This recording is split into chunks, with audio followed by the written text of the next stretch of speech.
before we get started, I would like to acknowledge the Gadigal people of the Eora Nation, where the land that I called home and where I work from, and to acknowledge that the traditional custodians of the land and to recognize sovereignty has never been ceded.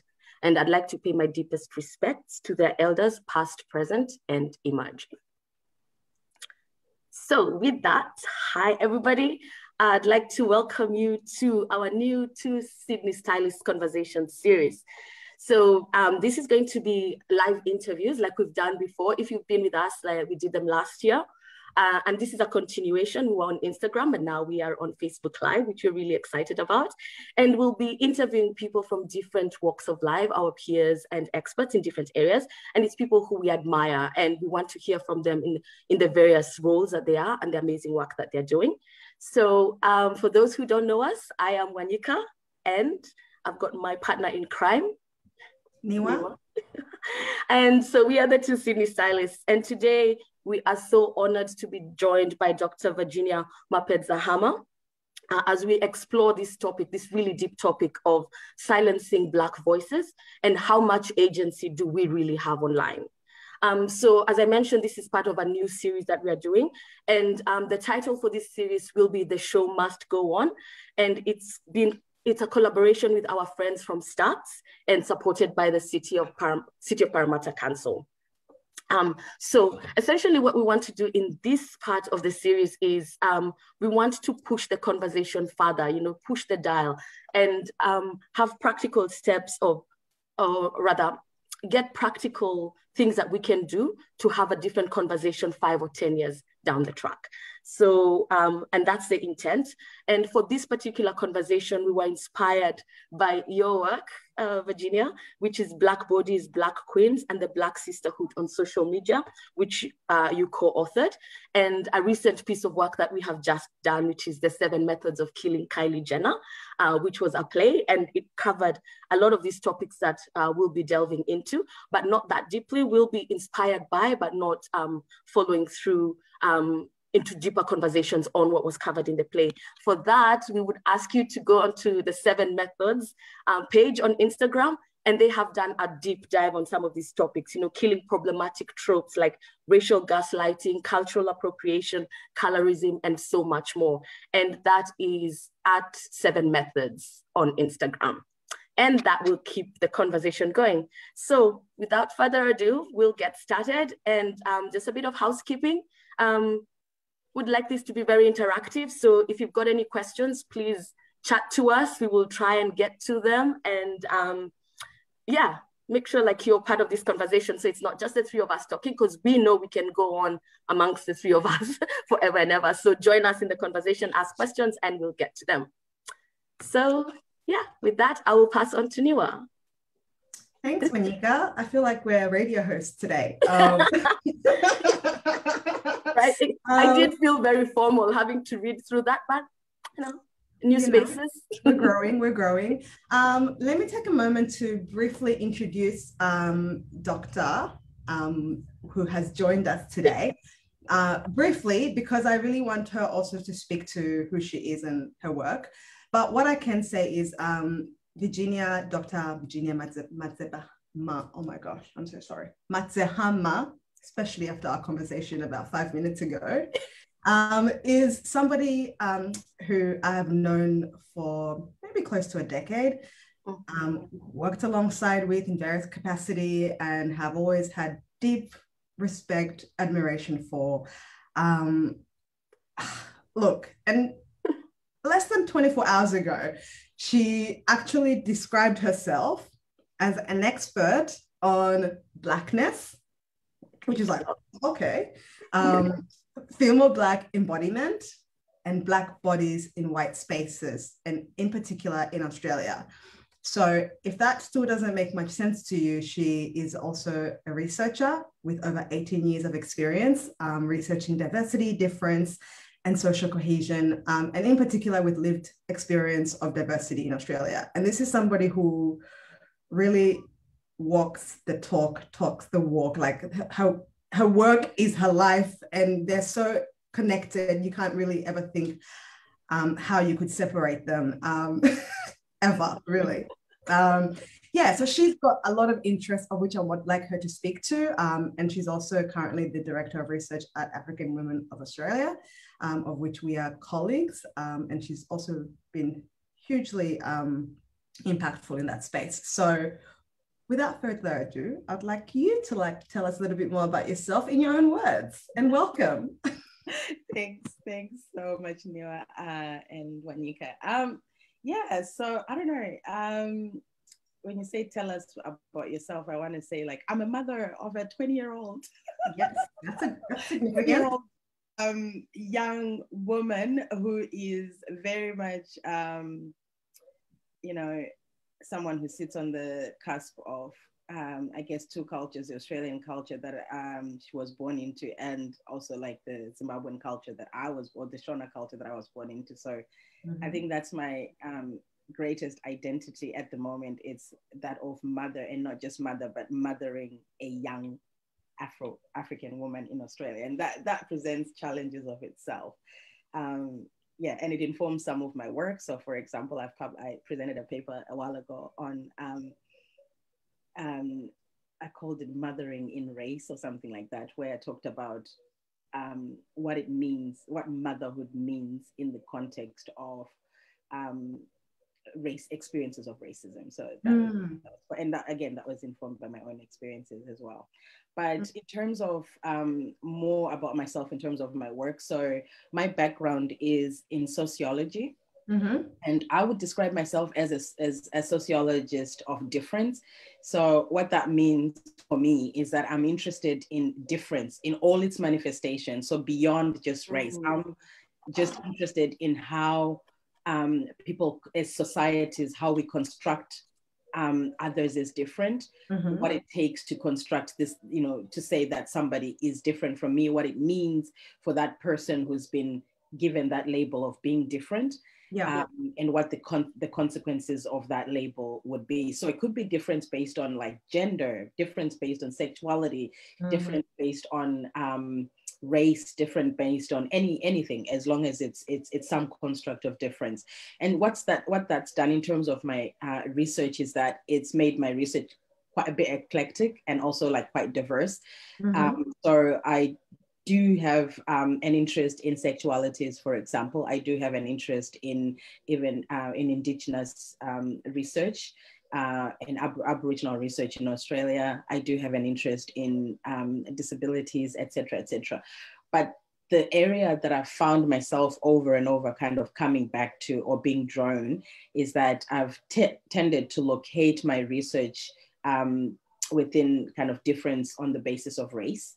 I guess, like you said, Niwa, it's because of my own experiences that I've found that I often say to people, like, I didn't realize I was Black until I came to Australia, right? I was about to ask that. Yeah. Was this born from that diasporic journey? Yeah, it was, because when I came to Australia, like, I mean, obviously people are like, when I say that, people are like, oh yeah, but it's not like you were white before and you became no. What that means is, of course, I've always walked around in Black skin in Zimbabwe, but it for me, especially because I was when Zimbabwe became independent in 1980 from white minority rule, I was like 5 years old. So you can calculate, see how old I am. So if there are people who so if you spoke to my dad, for example, he always knew that he was a Black person because he grew up in the colonial period. But for people like me who grew up in the post-colonial period, if we can call it post-colonial, we didn't know that, right? You walk into this space, like this Australian space, which is white space that's imagined as multicultural. It's really not. It's just imagined and claimed to be multicultural, but really what it is it's white dominated space. And you realize for the first time in your life that you're actually the subject of a white gaze. And that's it does something to your brain and your being. It's very dislocating. And then of course comes that question that we all love very much as people of, people of color broadly, Africans, specifically who walk around in black skin, we ask that question, where are you from, all the time. The first year that you're in Australia, you will happily say that you're from X, this country in Africa. But after like 20 something years, you're like, I'm sorry, I'm from here. Like, can you just let me be? So of course, all of those things, as a researcher, I just got interested in I want to understand whether this is happening with everybody else. Is it just me?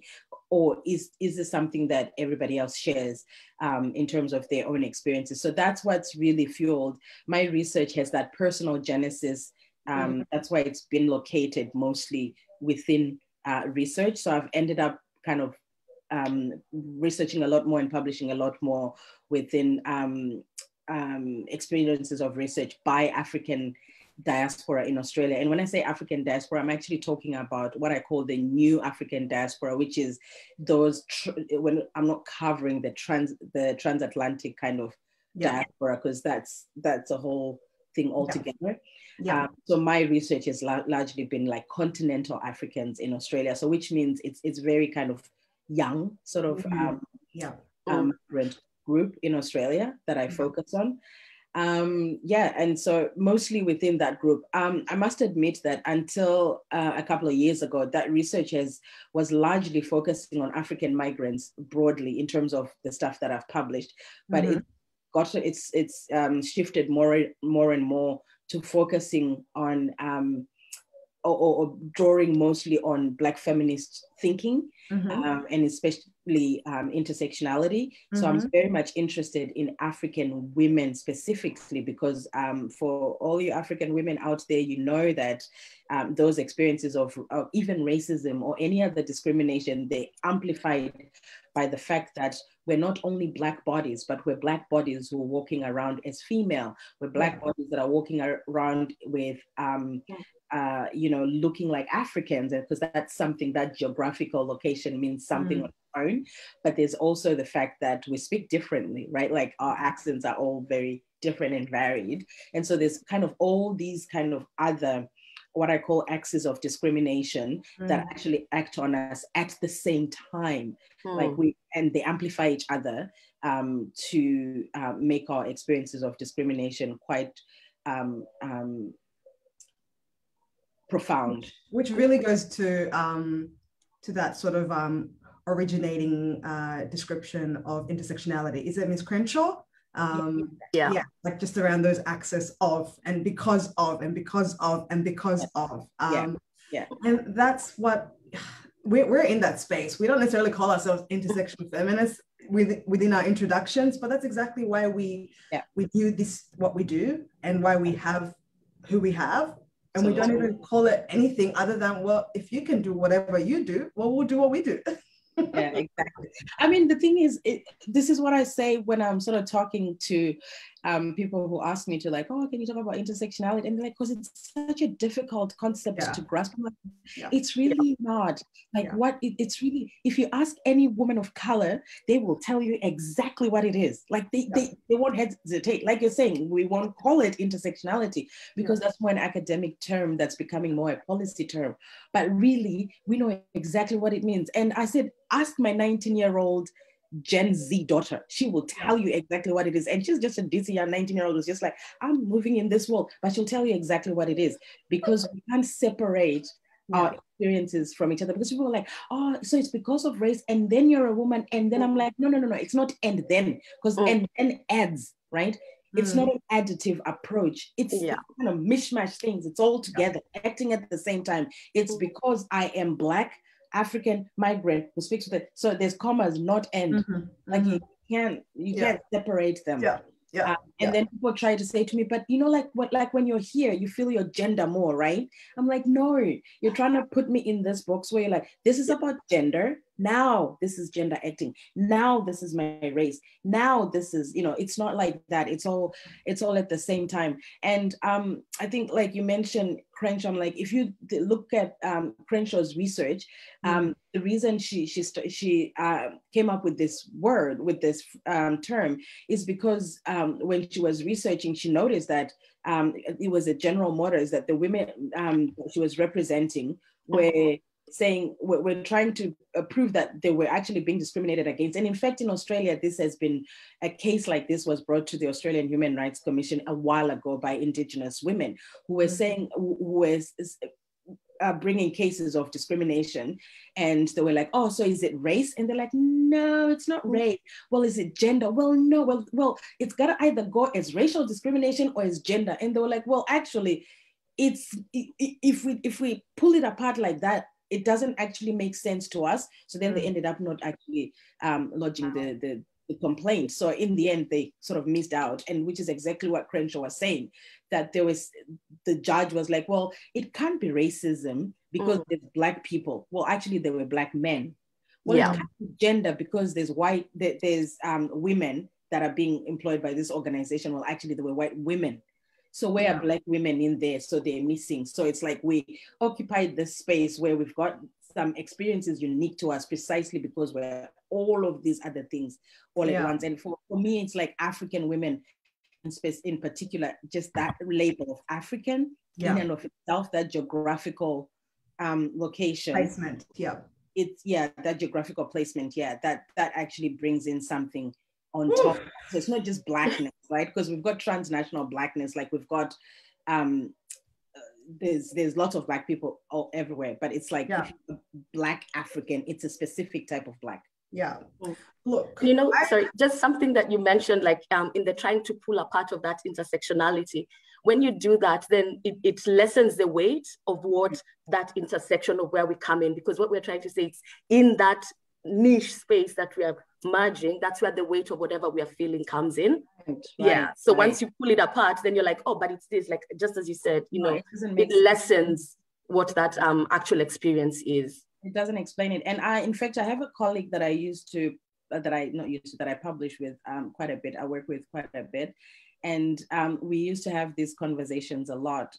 We still do. And he comes into, like, we're talking about race, and he comes into it as a Black African man, and I come into it as a Black African woman. And we sort of have this debate of see where the difference is. There's some things we talk about and they're similar, but they're not quite similar. And it's like, well, actually, I don't know, I've never experienced that as a Black man. I'm like, well, actually, that's it, right? Because you're a man. And then there's some things I've never experienced as a Black woman that he experiences. It's like, well, actually, that's because I'm not a Black man. So if you pull my gender apart from my race, apart from my language, apart from my geographical location and everything, that it neutralizes everything. It doesn't represent who I am. And the problem I'm finding in Australia is for intersectionality to make sense to people, they keep wanting to add.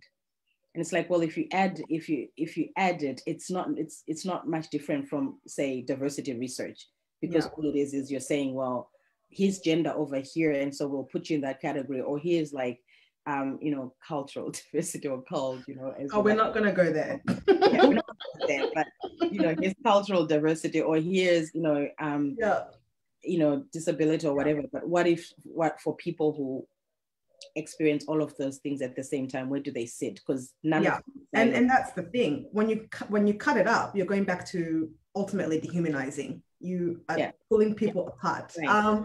Virginia, let's try and make some headway because this is already a sermon. Like we could wrap up here and everyone's already gained everything they need to know about today. I'm like, wow, okay. So I'm thinking about how we're here to talk about a few things: silencing Black voices. And we can even speak to women's voices because we are women, and Black women at that. We're here to talk about social media and what that has to do with all that. And I want to hear about what your experience with social media is, like your own personal experience, and if there's a role that it plays in your life, whether professionally or personally, or in your families. Yeah, well, I think so. For me, social media has been like pretty much a tool for my research, I guess. I'm not very active on social media. So I think I do have a Facebook account, and I do have like Instagram, all of which my daughter set up for me. And I do have LinkedIn, which my friend set up for me. But I'm not very active. So my use of social media is really like merely as a tool, either to like, get my research out there, or to get people to talk to and things like that. So more like recruitment and things like that for research. So it's more really, it's utilitarian, really, the way that I, or the role of social media in my life. So I'm not very, so it's more like work focused. I think it's intentional. Sorry? Is that intentional? That is very intentional. So part of it, like I said, it's an age thing. So, I guess I just didn't grow up in that generation where, like I was born with a cell phone in my hand, and you already know what, Instagram is. However, the other part, which is also influenced by my kind of my research, is because I know what the research says about Black women and online abuse and cyberbullying. So for me, it's more like, I'm already experiencing this in real life. I don't need to put myself in these situations where, that amplifies my experiences of racism. So for me, I've stayed away from social media also as a protective tool, as a protective act, I guess, that I am not going to do it. And I did that with my daughter as well. For the longest time, she didn't have social media. I think she only had social media when she was in like year 11 or 12. That's when I started allowing her. And I think I started off with a Facebook thing, and that had like my name on it or something. And until eventually she's at uni now. So it's a completely different ball game. So the research is quite, it's emerging, right? It's in its infancy in terms of when you think about Black females, broadly speaking, they experience the least kind of safety when you look at what the research shows us. So if you look at violence against women, the research that comes from the US, for example, will show you that women of color, their experiences, because of all of those things that we're talking about before, the experiences of racism, of violence against them is quite high. It's higher than compared to other women. Even the research that's coming out of the US, for example, shows that, like, if you look at Twitter, for example, over 25% of cyber aggression is directed towards Black women, whereas white women, the research is showing that it was only like 3%. So the figures are quite staggering.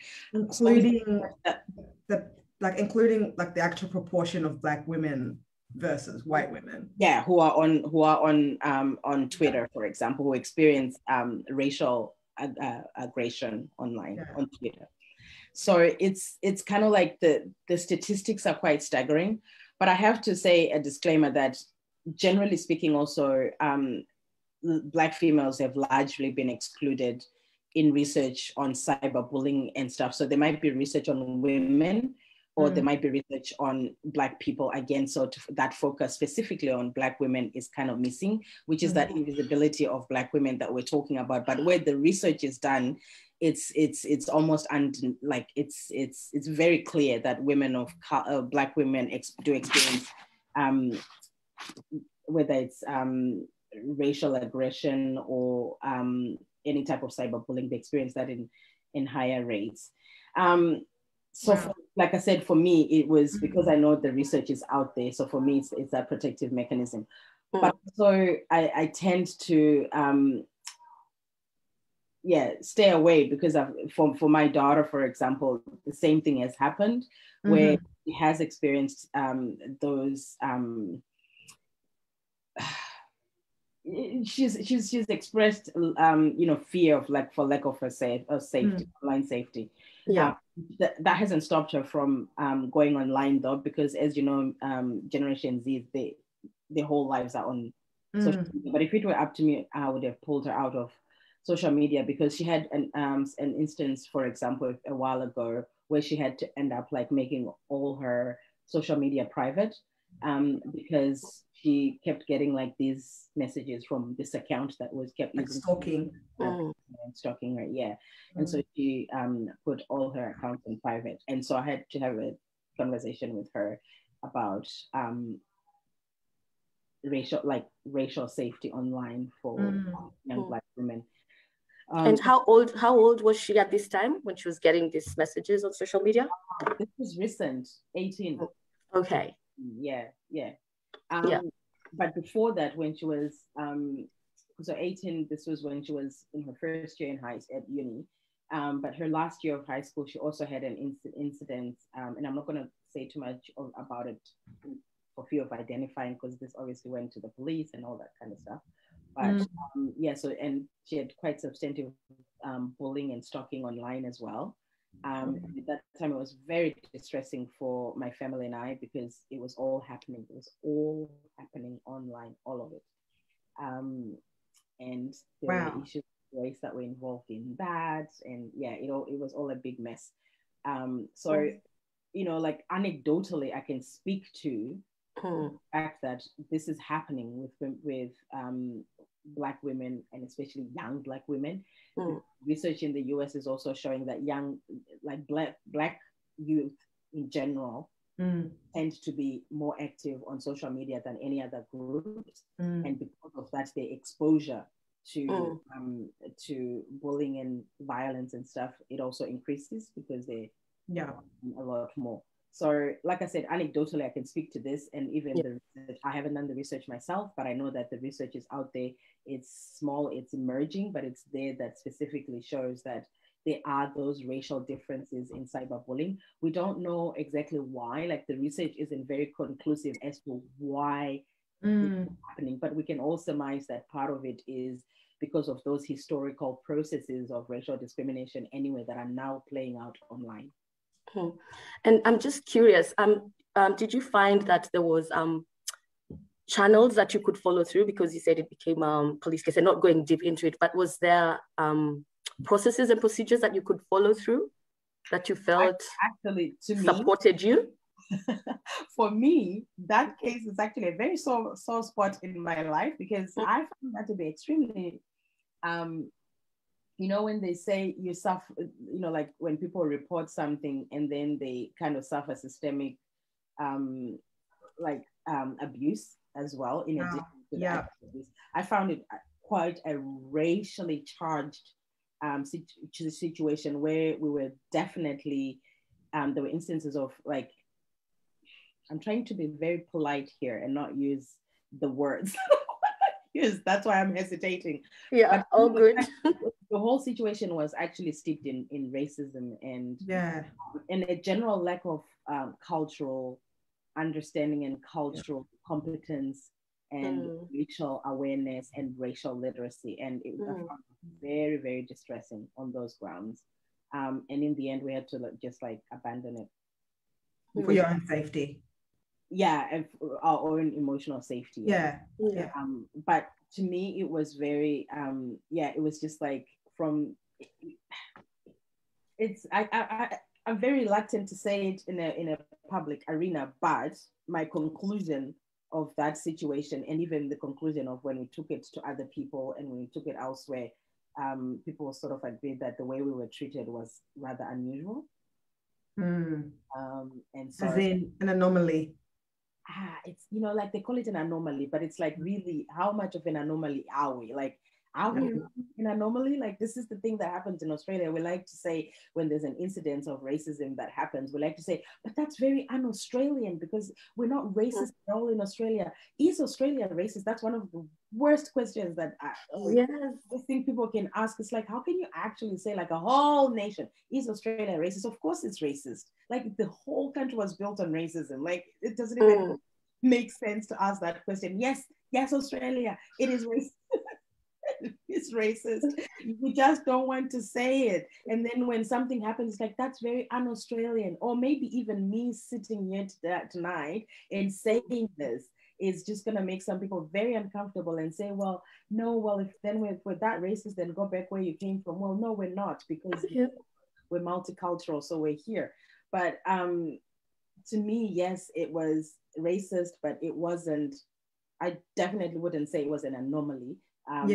It would, I think it is what it is. I don't have the statistics. Well, you said it was systemic, as you said. It was very much systemic. And it was quite a distressing moment, because there were some things that were said that were overtly racist. Not even like you could misinterpret this. There was no room for misinterpretation. But obviously that's from the perspective of a person of color hearing it, but the people that ask those things don't actually think that it was racist. So some of it was actually, they were following what they were, the questions they were meant to ask. So some of it is because they were actually following protocol. But when you think of a person of color, it becomes a very very different conversation. It's laden question, you know what I mean? So there's some questions that you're like, well, actually, you can ask a question like that to a person of color, because it becomes, yeah. So for example, if you ask me a question of when this person grabbed your hand and they did it bruise, did it leave a mark, like, oh my God, it goes, what? And they say, well, did it turn blue green? Well, I'm sorry, that's on your card. Fair enough, but you can't ask me that. This is on their little flashcard. So, you know, the question itself, I think the follow-up questions were there wrong, trying to explain to her, like, this is what we mean when you say bruise. It's like, well, actually, and then, you know, my daughter is confused by that question of like, what do you mean, you know, how did I bruise? Because yeah, very differently. And just because I didn't bruise doesn't mean that it didn't hurt. Yeah. Right? It's that clear lack of an awareness, you know? Yeah.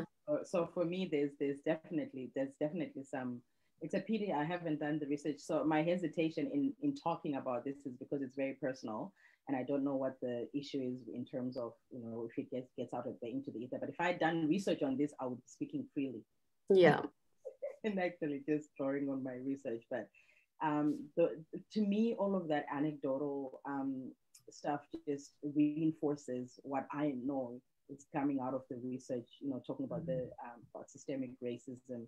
And that happened before I had a training course, for example, in first aid, where the whole entire day they kept talking about when someone is, you know, is in distress and they, you know, you can see, you know, right, they change their color, you know, they turn red or they turn this. And at the end of the day, I said to this person, you spent all day using color to describe how we can pick symptoms of what's happening with people and how we can intervene. I don't turn any of those colors. Yeah. So you're assuming a specific kind of person that we're helping, and you've inherently excluded a whole bunch of Australians who don't turn that color. So if I collapse right now, what are people going to do? Because I'm not going to turn blue black. So what do? They leave me to die, right? So it's that kind of stuff that I know it happens because the system itself is not built to cater for people in our skin type. And you so that automatically translates even to when you're talking about safety online, when you're talking about abuse, even physical abuse.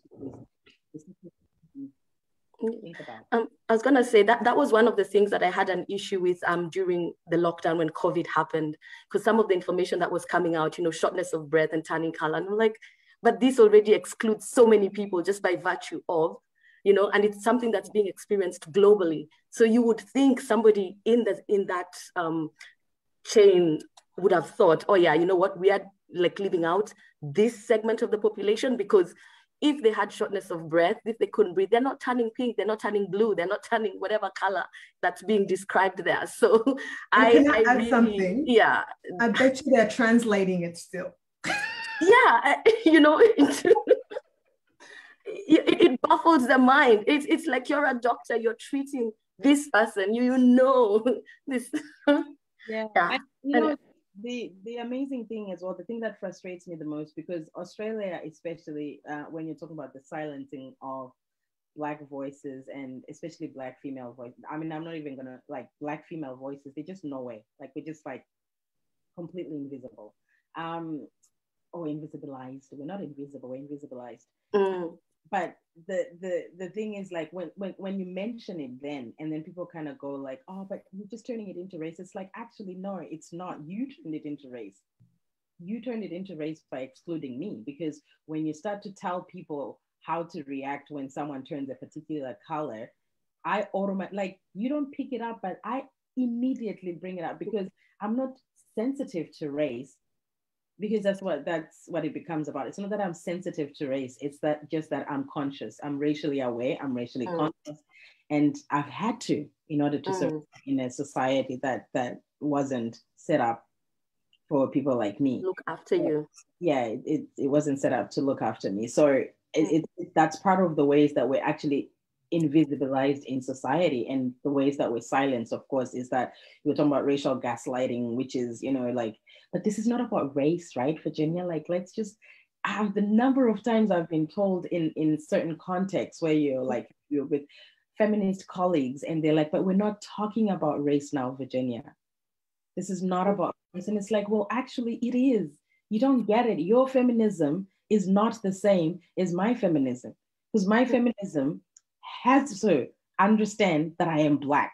So if your feminism is saying this is not about race, I'm sorry, you don't speak for me, and you don't speak to me or about me, because it just doesn't do that. So that kind of racial gaslighting of, you know, like, you're bringing in race in when you're only reacting to things that are being done to us by the system, to me is very it becomes, it's like a lose situation. It's like, I can see what the system is doing to me, but if I talk about it, then I'm either racially sensitive, or, you know, I'm just trying to cause trouble or something like that. Yeah. I'll pass on to Niwa. Well, I just wanted to say, to me, that sounds like, you know, that's also like, because now you have to censor yourself, and it's a, you know, and now you're doing self-censorship, silencing, you're thinking about those consequences, and it's really oppressive. Like, it's so oppressive in a way that you can't even articulate it, and oftentimes you don't even realize that's what you're doing as a response to. Yeah. Or sometimes you're very much aware, like, I know exactly what I'm doing. Like, I self-censor all the time. Yeah. So my colleague that I was talking about left Australia. He's like, I can't stay here with all this self-censorship that happens. Particularly when you're talking about issues of race, it's very interesting. Like Australia, I mean, obviously we have a troubled relationship with race in Australia, because on one hand, we want to think we're over and above it. We're not, you know, like, we're not back there, like, you know, all these like modes of like gaslighting and denial and all of these lovely little things that happen. So to talk about race, or even racing myself in an agentic way, right? To actually claim my Blackness, like to just walk into space and I'm like, I am a Black woman. Sometimes even that, it's like, why do you have to say Black? It's like, well, actually, because I am, but we're not talking about race. Well, but do you not see that I'm actually not white? So if you can see it, why can I not name myself in a way that I'm comfortable with, in a way that I can claim my agency and say, here's who I am? So it's just like, even that, you know what I mean? Like, you learn to then say, okay, so if I'm in this space, I'm just not gonna talk about race. So recently something happened and I had to resign from my position, and in a abuse that was, for me, also very, very race-based, right? Oh, wow. And I was asked the question, do you think that, you know, race was a factor? And I said, I mean, you're talking to me, of course race was a factor, yes. And it's like, oh, really? And it's like, yes. So now the burden is on you to explain that. Question, do you actually want me to answer it? And so in the end, the complaint that I made did not include anything about race at all. Didn't touch, if you look at the stuff, I wrote a very detailed complaint, didn't say a word about race. Because I said, well, look, if I want this to be given the attention it needs, mind you, it wasn't given the attention anyway, so I might as well have spoken about race. But my thinking was like, if I want this to be attended to, if I bring race anywhere near it, it's not going to work. Because once you bring in race, it shuts people's things off in Australia. Because, and so you have to navigate that. You have to navigate that. Can I talk about it? Well, in this case, maybe I can, but okay, maybe this far, but not this far, but not this far. Like, and it's very exhausting. I find it very, very exhausting to be self-censoring and self-monitoring in that way.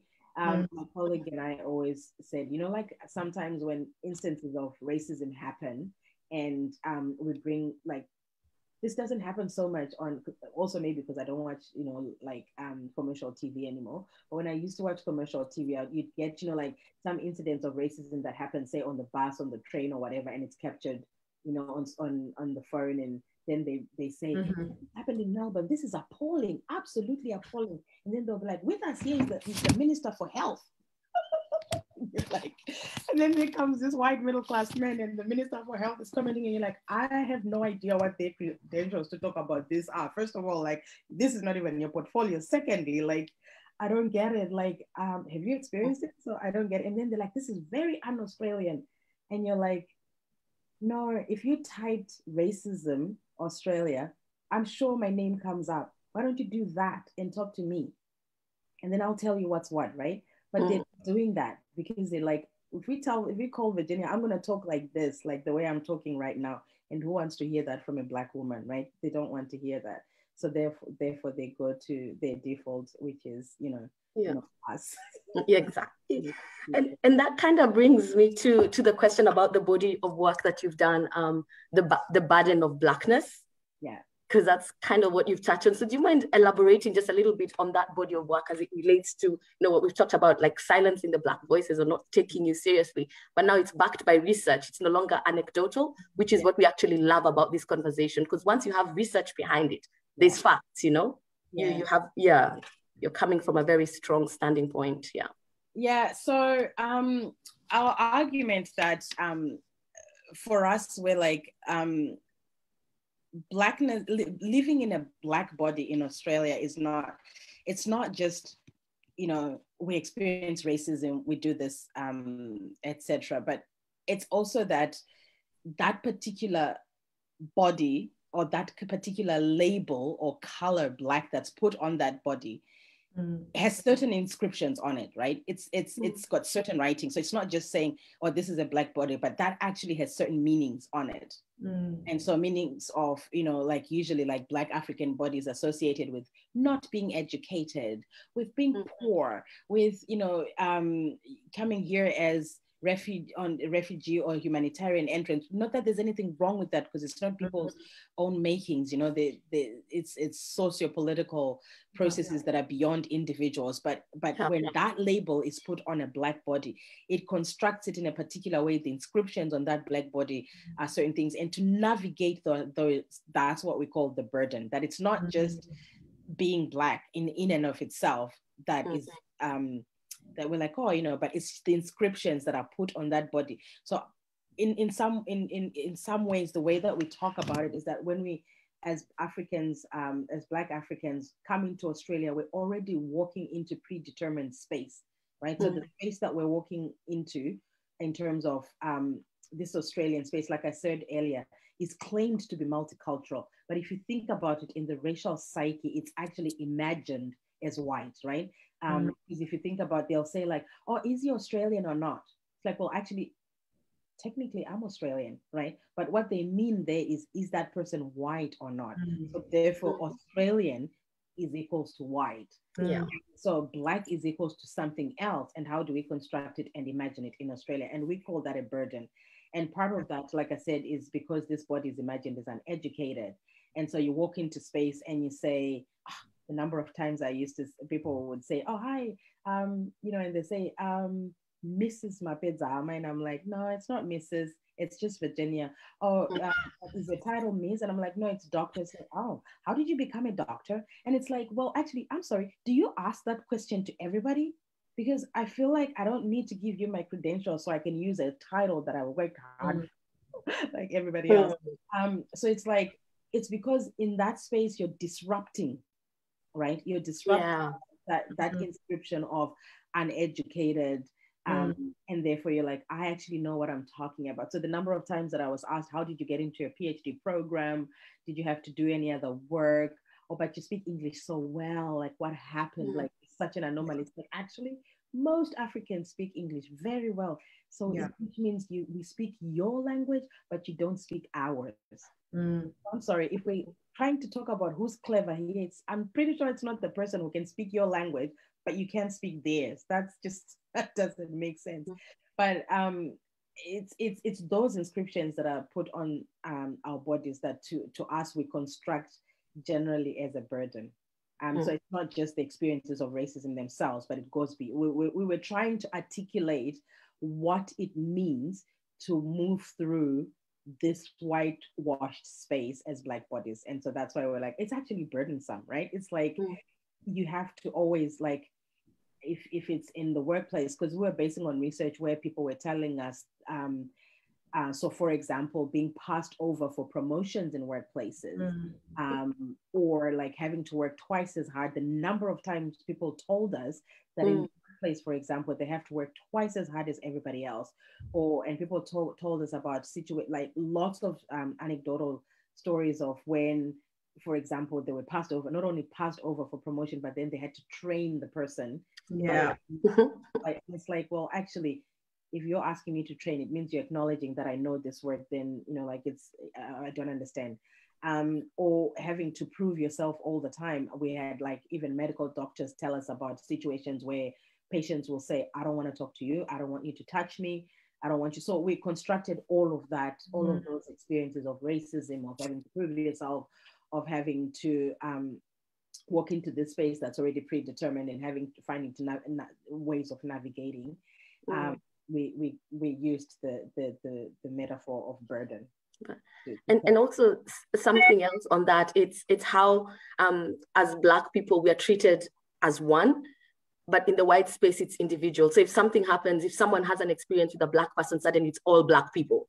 Yeah, you know? Exactly. So it's like you represent Blackness in all its entirety, but if it's in the white space, if it's somebody, it's an individual. It's almost like our Blackness separates us from individuality. It's like we're not individuals anymore, you know. Exactly. And we had people talk about that all the time, and it was one of the, like I said, that paper draws a lot on experiences of discrimination in the workplace. And we had people tell us a lot about, you know, like, I have to do this because the person of the Black African who comes, you know, they're not going to get this because I didn't do this. So it's like, if a white person messes up, they mess up, right? That individual messes up. But if a Black person messes up, it becomes a whole race. Like this thing, it gets put onto an entire race. And I think one of the things that we also do in that paper is also kind of, we have a little bit of it. I think the paper is available online if people. Yeah, it is available online. I think we'll share the link. Share it actually, because that's how we get across it. We also do this thing on like asking, like, discuss the word Black in itself. Like I use it as a way of reclaiming. And so as a way of like reclaiming that term, and actually as an agentic move, right? But if you look at the term, it's quite a term that's used negatively. Like it's not an innocent little word that you're like, because people say like, I'll say, I don't want you, a non-Black person, to call me Black. That's my position. But I can call myself Black because I know when and how. And so I call it like a guarded term. Like I don't mind another person of color calling me Black because it's a guarded term. And it's one of those value-laden terms. So I know that when a person of color is using it, it's not imbued with all that, with all those negative values. And people say, well, I use the term white, you use the term white to refer to me. It's like, well, you're missing my point, because my point is this is used negatively. And one of the simple things that I ask people to do is like look up the definition of Black in the dictionary and then look up white. Like it's just like a simple definition of what Black means in the dictionary. And then now you put that negative dictionary meaning, because people will look it up, right? What does Black mean? And it's like this thing like not clean, unclean, or dirty, or whatever like the description is. And if you put that in people's psyche, and then you translate that to a whole group of people and use it unproblematically, where people don't actually think about how are we using this term, it becomes a problem. I mean, like I said, I still use it, and I encourage people to use it because I use it as a racial descriptor.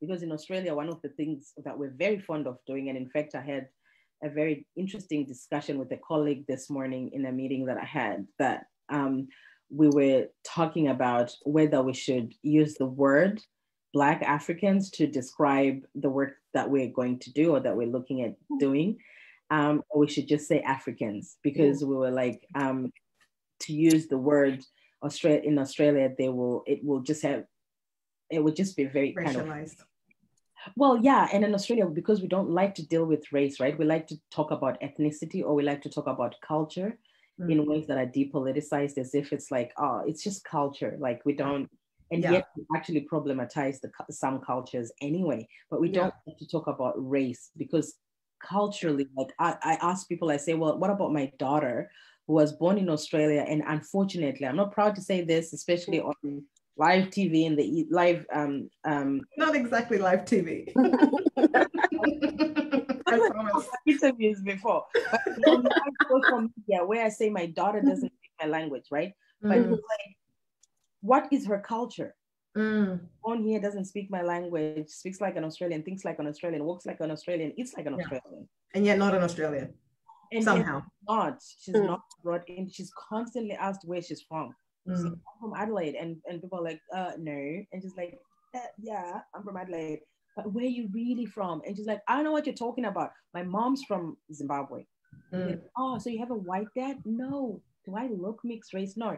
So it's like it dislocates people's things when she's trying to claim her Australianness. But it's because we don't want to talk about race. We like to think about it in terms of culture. But it's like, when you have people like that, what does culture have to do with it? If it was about culture, people wouldn't ask my daughter where she's from, because she'd open her mouth and they'd be like, oh yeah, she's Aussie, right? But no, they ask her. So for me, I use the word Black because I want to get to race. But I also understand in using it, and even the way that we've been talking about it today, we understand that in using that term, that it's not an unproblematic term in and of itself, particularly if it's used outside the context of, like, say, the conversations that we're having. If it's used in a scholar, outside of or even just debates where we're trying to make sense of our own situations, then that's fine. But I have problems with it when it's being used by someone else about me. We've just had a comment just about that from Christina, and she says that's because it's always measured in proximity to whiteness. Yeah, that's right. So it's always defined in oppositional to whiteness. That's absolutely correct. Thank you, Christina. Yeah, absolutely. Good. And thank you to everyone who's joining us. Keep those questions coming. We will get to them as we go. We will, although I'm sure you're also listening really hard and trying to keep up with all these amazing insights. Oh my gosh. And you know what, like something that you were just saying there, Virginia, made me think of something that's kind of close in my personal world, but I won't give you any further context than that. There's this world where there is diversity and inclusion on one side, and then there is equity and justice on the other side. And then imagine which one Australia picks every time. And in fact, I'm very ashamed to say, but maybe not that ashamed, because I've actually started saying I'm a D&I expert as well. But the thing is, it's like, well, how if you go, like I said, Australia, race is such a dirty little word, right? Like, it's like, can we not do this? Can we not talk about this? I have had situations where I've been accused of using the word race and racism. And in fact, I have been told as an academic, you won't make it if you keep researching this, because there's just not that many people. Wow. First of all. Secondly, like, it's very what's the word that I'm divisive, polarized, divisive, polarizing. Yeah, it's too. I've even heard it's too confronting. Yeah, it's too much. All of those, that racial gaslighting. It's too much. It's like, it's too much for who? Of course, it's too much. Yeah, it's too much for me. You think it's too much to hear it? I have to leave it. So it's like, so we don't talk race. So it's like, well, where am I going to put myself? So maybe D&I.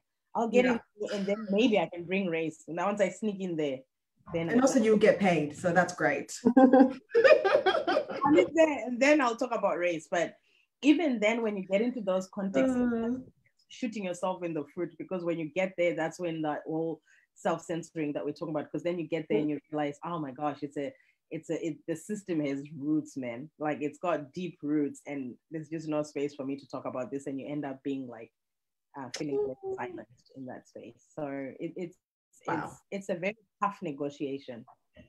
Virginia, we've almost clocked an hour, and we haven't even talked about the work that you supervised and co-authored, which I had the privilege to hear a little bit about not so long ago. And that's why really all these dots connected tonight, because it was so enlightening and so affirming. Black bodies, Black queens, and the Black sisterhood on social media.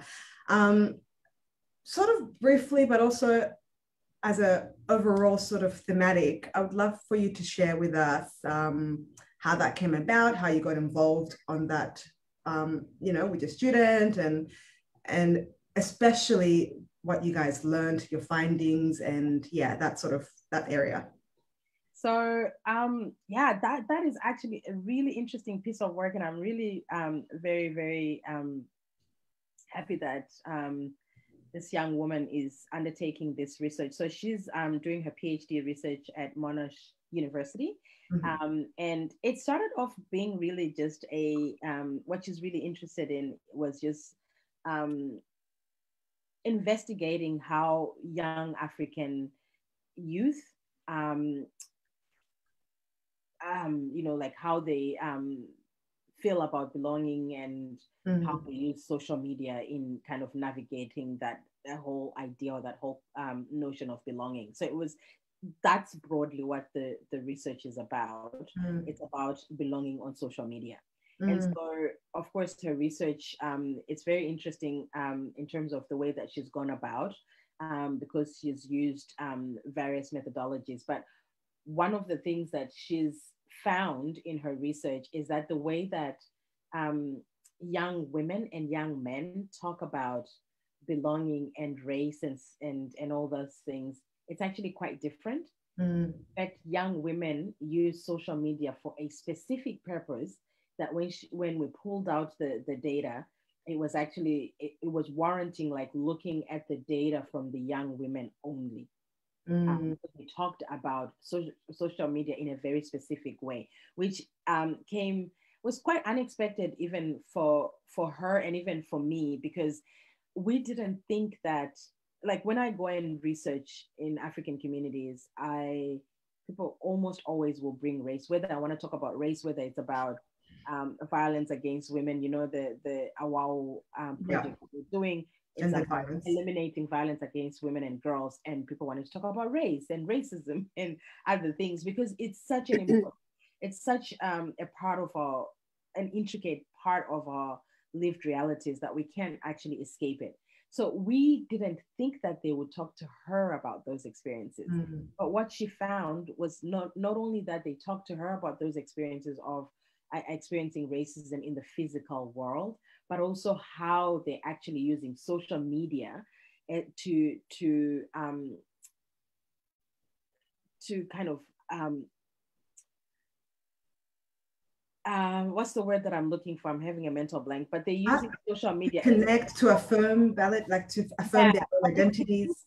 Yeah, it's really like to move away from the whiteness of the physical world. To decenter, perhaps. Yeah, decenter whiteness in their lives. Actually, that's a good word. Decenter whiteness.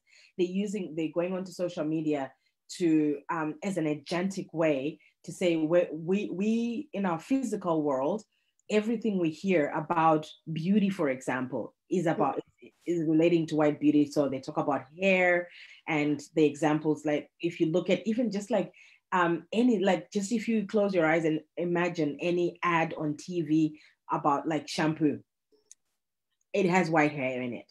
You to think about even makeup and stuff. If it's an American one, it'll come with people of color in it. It's changing slightly, but it's not really. So in other words, the way that beauty, for example, is constructed in Australia it's quintessentially white, right? It's got whiteness at its center. And so for these young women, it's like, well, actually, we're not represented in the Australian life, in the Australian context that we're in. So they're seeking that representation online. That's it. So it's like this agentic and very conscious way of going to social media to use it to create networks that are like transnational networks. So they're not just talking to people, to other Black women in Australia, but they're talking to Black women on the continent. They're talking to Black women in the US, Black women in the UK, et cetera, et cetera. So it becomes this kind of this global or transnational movement of Black women being online, reaffirming their own Black bodies, because by and large, the Black female body in Australian TV, let alone the Black African female body, is completely absent in Australian let's call it mainstream media.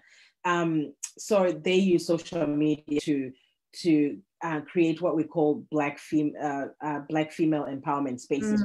Take it on themselves to say, well, actually, my body is Black, but it's beautiful. And I can connect with other Black women in the world and create this community of sisterhood where I can get support about even simple things like, where can I get, like, shampoo for my afro, right? Like, you can't get that in Australia. So they're creating these online communities and online, like I said, female Black empowerment space. What's the demographic, the age demographic mostly? So it was up to 25. Okay, let me tell you something, Virginia. When I was listening to that, I was having a visceral reaction because you were describing my entire existence on Instagram. Like I was like, there is a research about my entire experience on something and why, like, it's such a conscious decision. But my journey for that was probably at 25 or 24. So I didn't have that in my late teens. It wasn't a thing yet. Instagram probably, it wasn't in my world. But what I want to say is it's universal for us. I'm sure there is, if not all of it, I'm sure there's a big chunk of that you can really resonate with, Wanika. Yeah, absolutely. Because, excuse me, as you were saying that, I was thinking it's just a way of curating what you want to receive, what you want to consume. Yeah. So putting yourself at the center. Yeah. You're like, I'm not going to get it otherwise, but now I can finally put myself at the center of my own experience.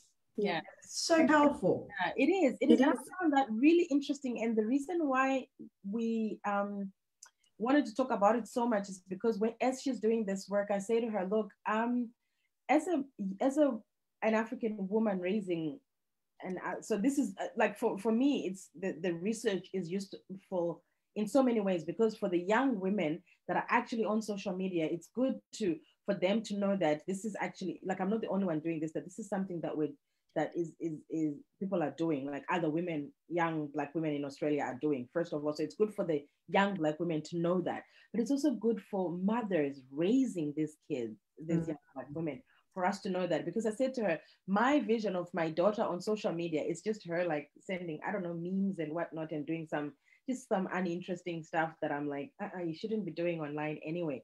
But it's good to know that young Black women are actually not online doing all this, like pretty much, I don't know the word to use, but just joking around on the internet, but they're actually using it to navigate whiteness, to navigate the whiteness of their physical world, of their lived experiences. So it really, that project shows like it shows, for example, that, you know, young Black women are experiencing racism, that they're actually being, this is something they're confronting, which is not surprising. In that way, her research also just reaffirms what we already know, what's been found in any other research.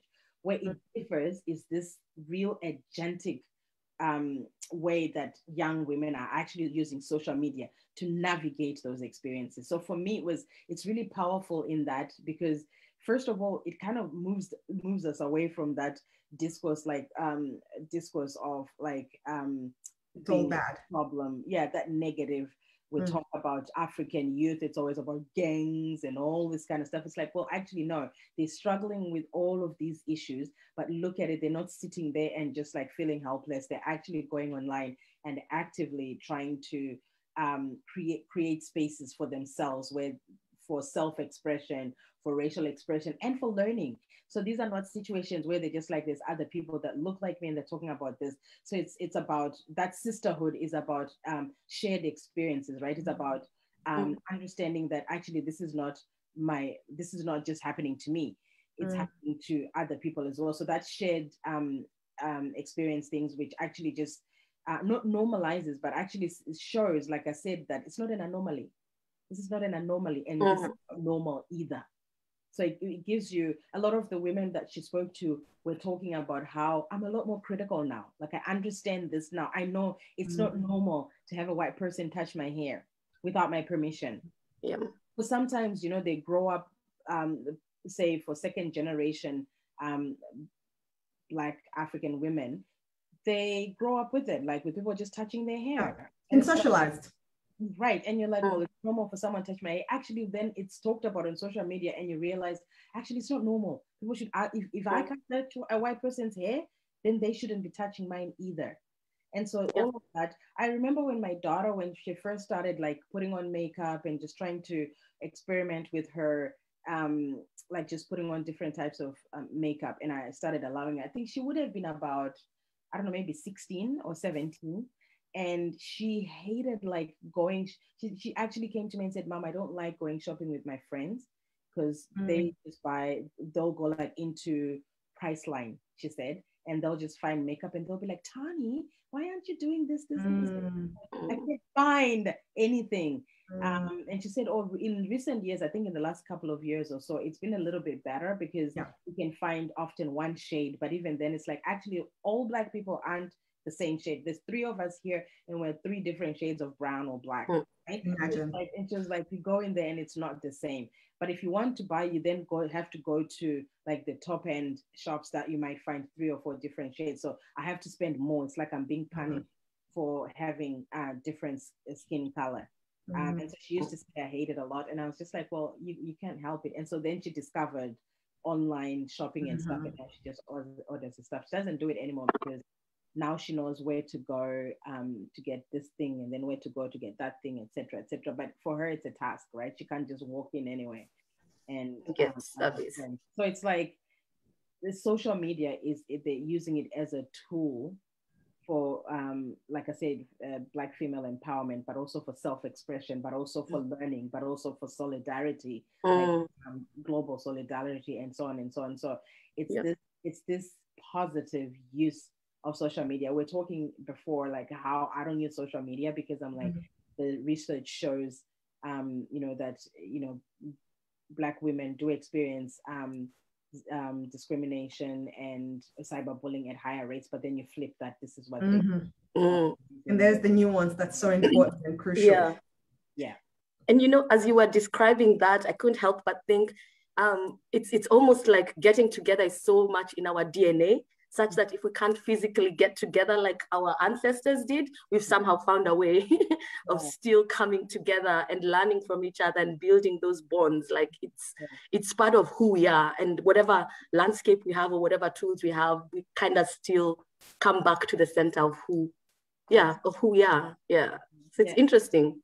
And it's really important. Like if you're in a whitewashed space, it's very easy to buy into that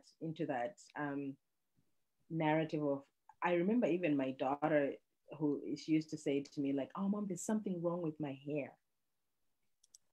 And I say to her, like, there's nothing wrong with your hair, it's just different.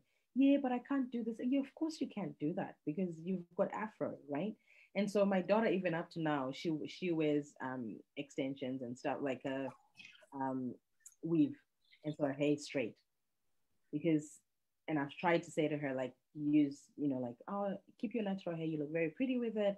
But I guess, like some of those things kind of you buy into it eventually when you have to go all the time and you can't find shampoo that works for your hair. You know what? You end up buying extensions that. And it's an age thing. Give her about 5 years. Yeah. It's a journey. We've all been through it. Yeah. And now it's like cannot get us back to that stage, No. I had a student tell me once when I had like extensions, and then I took them off and then obviously had my afro. and he said to me, "Oh, Virginia, why did you take out your beautiful hair?" He's like, "Are you gonna do something with your hair?" She's like, I said, "No. What's wrong with it?" And she goes, "I feel like African hair for an African woman, it's a bit, That's a bit much." And I said to her, first of all, I really appreciate that. It means you feel very comfortable with me coming to me with that statement. That's good. That's a good thing that you feel comfortable enough to say that. However, let's think of very critically about why that statement, why it's I kind of educated her without really. And she was like, "Oh, I didn't even think about it." It's like, well, yeah, if you think about beauty, what do you think of? You think of hair that's a particular type of hair. You don't think of mine. That's why before my hair was beautiful because it was long and flowing. Now my hair is not beautiful because it doesn't look like anything you see on TV. So it's like, yeah. And so when you're confronted with that in everyday life, having those communities online where you can actually, this is how you deal with your afro. These are the oils that you put in it. When people say, like you gotta grease your hair, we know exactly what you mean. Yes, the language that makes sense. And you're not going to hear that anyway. So that's that. For me, I think that's a very, very useful a piece of research. Like I said earlier, like Black female bodies have broadly like been excluded in research on like cyberbullying, on research on online, in social media. They're largely absent. And so this is also something that brings us back into focus, but in very positive ways. In a positive, yeah, exactly. And that was really important to hear from you, how, yes, there is the negative side that we know of, that we've lived through, but then seeing that positive side that has research work behind it, like that's a very encouraging thing. Yeah. And also now with us having that realization of it's something that we do, we just didn't realize, as Niwa said, it's been researched about and it's in a paper now. So we can't wait for that to come up. But we are actually, oh my gosh, we have gone over time. We have taken up so much of your time. But before we let you go, I would love to ask one last question. Yeah, sure. Which is, where would you want to see your research in 5 to 10 years' time? Well, hopefully being talked about on TV. Yes. No, but I feel like it is getting there. Like there's more African women, for example, who are talking about other African women, and so we're putting ourselves on the map. But in 5 to 10 years, I really would want to see my research being evidence-based for policy, for example. Because when you really center people who are usually decentered or marginalized, the narrative changes. So I feel that policy in Australia draws on white majoritarian narratives, and by that I mean those stories that are told from the white point of view. And as we're talking throughout, that it's a lot of it, the language, the framing, the thinking behind it, even some of the issues that are not informed by our lived realities, neither do they reflect our lived realities or do anything for our lived realities.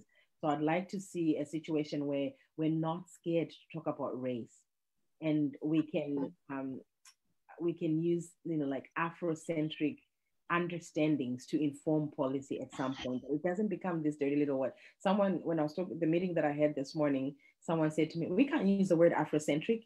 And I said, "Why?" And they were like, "Well, because that's not going to mean anything to politicians." So in 5 to 10 years, I want to see an Australia where politicians can talk about those words because they are real for us, right? When I say Afrocentric, you don't have to be an academic to know exactly what I mean. Yes. Yet that's nowhere in us in anywhere on anybody's radar.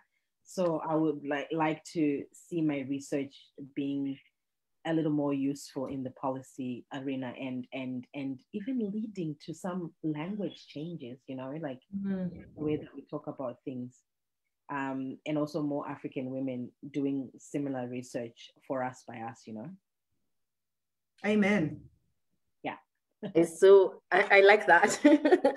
Because like, as you said in your research project, situated research. Yeah. Situated. Yeah. And I call it the well, I don't call it that. Critical theorists call it that, but I find it very powerful. The use of color thesis, which means, like as Black people, when we talk about issues of race, we know exactly what we're talking about. So there's something about the voice of color talking about these issues. Yeah. We want more of that in Australia. Oh, Virginia, thank you so much. Thank you, thank you, thank you. And I don't feel like we need to do like a anecdotal wrap up, because I just feel like without having a very direct, how do we gain agency? We have covered that. In the first instance, we have covered the fact that it's also about for me, like just this evening, it's about building language around your experience also, becoming more aware, having an understanding of what you're experiencing, and understanding the disproportionate reality of that experience is, as a first step to be able to advocate for yourself and be able to acknowledge what you're going through. And it's really encouraging to know there are people like yourself and others alongside you, and many more ahead of us because of people like yourself and those before you, to keep building on these bodies of work, to build this evidence that we need in these systems that we exist in, to really start enacting change and, giving us those extra steps to get to the next place, because we don't have lifetimes, we only have this one. So thank you so much, Virginia. We will actually going to be completely waiting, if that work that you've co-authored becomes public, we would love to get a glimpse of it, and we can share it along to the networks, and who knows, I'm sure we'll share it on our website. Absolutely, fantastic. We'll share it. Yeah, and then it will talk through to the rest of us. Now, I know you keep a low profile, but if anyone wanted to reach out to you, is that something they could do, or through us? Do you have any position about that? You have my email, so I'm very happy, more than happy for you to share my email. That's great. It will definitely be on a needs basis, not it won't be blasted, but good to know. With that, but in terms of social media, like I said, I think my profiles are public, and if people kind of reach out to me on my I don't know, on LinkedIn, which is my LinkedIn, fantastic. That is best, because I don't really use, because I know how important, and this is, I think, the other loss of being diasporic people, loss of networks, loss of connection. So if anyone really felt resonating to what you had to talk about, and there is things that they're doing in their lives that they would love to get in touch with you, just get in touch with us. We can connect you, or find her yourself with your keyboard skills. Thank you once again. If you went online and wish to get through to me, just my other contact details are online. It's the nature of being an academic, online. So thank you. Also, for those of you who are probably wondering, are we back next week? We are not. We're in a new territory with this series. We are going to be doing an episode a month. And there should be about 6 of them. So don't hold us to account just yet. But at some point in early June, you'll get an update on what's coming up in June. So until then, you can watch the replay. And all the other ones that we have on Instagram as well. So we're in this new rhythm at the moment. But thank you all for joining us. And thank you for sharing so generously in the comments. Oh, there's a Twitter handle question. Christina will get that to you if there is one. I'm not sure. But thank you all once again. And a good night to you all. Yes. Thank you for your time as well, Virginia. Appreciate it. Having me. Yeah. And thank you to your audience. Yes.